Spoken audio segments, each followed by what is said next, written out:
Okay, so first let me list Huygens principles and let us go through them one by one.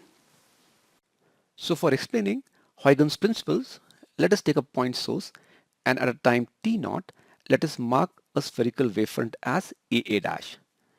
Now as per Huygens principle, every point on the wavefront is the source of secondary disturbance which results in secondary wavelets.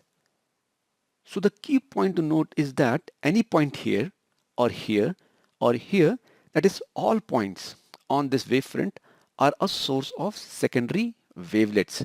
So first thing is these points themselves become a source and what they emit out are secondary wavelets. So wavelets start to emanate from these points at time t0 and these waves are called secondary wavelets. Now the next point being that these secondary wavelets spread out with the same speed as of the wave. So if the original wavefront and hence the speed of the wave is v meter per second, then these secondary wavelets also spread out with the speed v meter per second. Now an important question, that is, what is the shape and location of the wavefront at a later time t? And that is answered by this next principle, that is wavefront at a later time t is a surface tangent to these secondary wavelets at time t.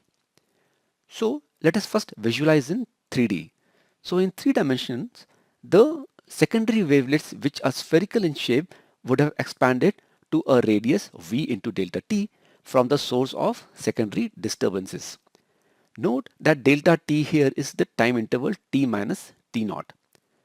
So the new wavefront at time t as per this principle would be a sphere which will be touching all these secondary wavelets tangentially.